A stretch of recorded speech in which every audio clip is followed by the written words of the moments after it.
back to teamwork. You've got to take into account, there's things I'm not good at. I know that. And those things I give to other people, to Jonathan, to Professor Dane, to other people in the law firm. And there's things I'm better at, and so I do those things, and they may not be as good. So work as a team. This isn't good. Absence of tardiness, borrowing things from coworkers, breaking confidences, criticism, drinking alcohol, one drink maximum lunch. Not bad for Chinese. I mean, family visits, gossip, personal business, romance, all kind of bad things. Try to avoid these things, okay? Whether you're dealing with a client or whether you're dealing to get a job or you're working at a job, then look at that. Again, make sure the system you're dealing in is transparent. Be able to ask for what it is you want. Don't suffer in pain. If you want to ask for money, make sure you've got a reason about why you're doing it, and make sure you're well organized in asking for why it is you want what you want once you're looking for a pay rise. And when you receive a raise, then a thank you to the person responsible for giving it to you is in order, either verbally or by note. So remember, it's not just, well, voilà, or I expect it. You know, the idea sometimes, what I'm amazed by, is we in the West think that if we pay people more money, it means they'll be more responsible. I'm not always convinced that's the same here in China. I don't know why, but I mean, sometimes they think, oh, I get more money and I deserve it and I don't want to work any harder. But in America, we always think it's we're about getting promotion and you know, trying to get ahead and get more money and make our situation better. So develop a career plan. You need to have that, and also develop an operational plan with regard to your clients. Talk to human resources. Now, dealing with people internationally, you've got to take a look at their different cultures. So different people have different cultures. I know we've had clients that are Jewish, and they don't, or from Israel, and they don't want to eat pork. So you have to be careful of that. Or same with Arab people that are Muslims. They don't want to eat pork. So when it depends on your client, that you don't want to have them eat food that's against their religion. And obviously respect government, religious, and local holidays in the host country.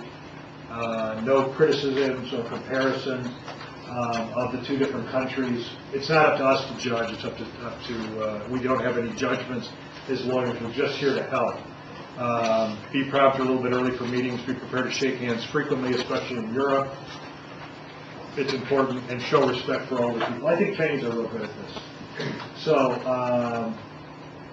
Generally more formal, respect for dietary customs, like I said, proper titles for people is important, understand appropriate gifts, got to be careful here with that, understand changes in currency, business cards in 2 languages, refrain from using slang when you're talking to people. Now, like I said, on this thing, I think as a lawyer, it's important that we try to keep our meetings and everything at your law firm rather than out golfing with people. I know people, you know, inevitably Chinese lawyers and Chinese law firms are very big at having golfing meetings, having all these meetings on the side and going to karaoke. I think we need to put that stuff, in my own personal opinion, behind us. It is not about trying to bribe people or take them out to lunch or dinner. It's about being a good lawyer and working hard, and you can make enough clients that way in a good way rather than by a dishonest way. Entertainment with spouses, don't see it much in China, but the Americans always, for example, bring their spouse with them, generally, to different functions. You know, this is important too. How you get a job, how you act in a job is important, and how you leave a job is also important. Remember that everything that you do is like you're creating the portrait that is you. You're creating a portrait like a great artist. And how you leave a job also says a lot about you as an individual. Remember, this isn't personal. This is just business. Maybe it didn't work out because you didn't like it there, or they didn't pay you enough, or you didn't have good enough experience, or you couldn't achieve what it is you wanted to achieve. And maybe the fit wasn't right for you. But when you resign, how you resign it may affect your business career and your whole future. You know, if you're hunting while still employed, keep it quiet. try to have another job lined up before, or if someone wants you to quit, say, hey, could you give me enough time to look around for another job rather than reporting that I have to quit the job or you're going to fire me. And usually employers will do that. And, give them enough time, notify them in person or in a letter, check company regulations for advance notices required, and bid goodbye to all those who you've worked for. That's just being polite. Keep statements short and positive. Don't be vindictive. It's just not, it's not. And you make sure you got another job before you do that. Don't use a job as another way of manipulating your employer. Usually this doesn't work out. The employer, once you say to somebody, I'm going to leave, or I have another job offer, they'll usually say, well, okay, you should just go ahead. And don't speak against the company. Don't tell company secrets after you leave. Don't brag about your new job to coworkers. This is all just polite stuff. Continue to work hard until you leave. And if you get fired, try to learn from that experience, okay?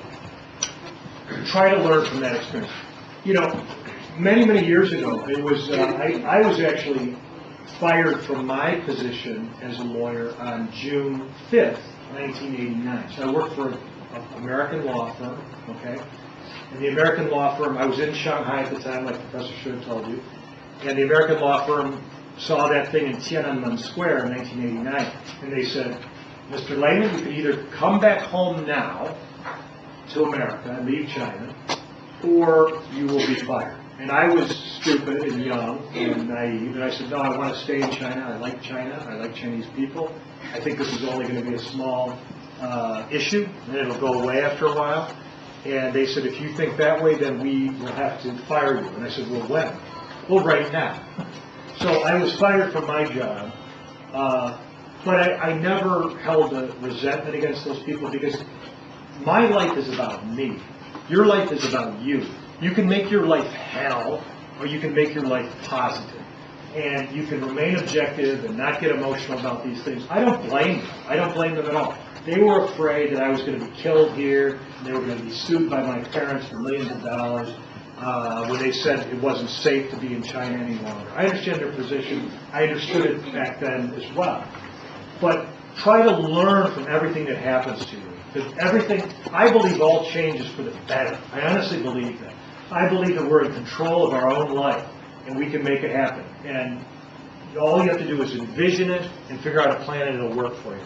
But try to keep a positive attitude about what it is you have learned, and wear all these things with pride. Like I said, I'm 47 years old. I'm proud about being that age. I'm not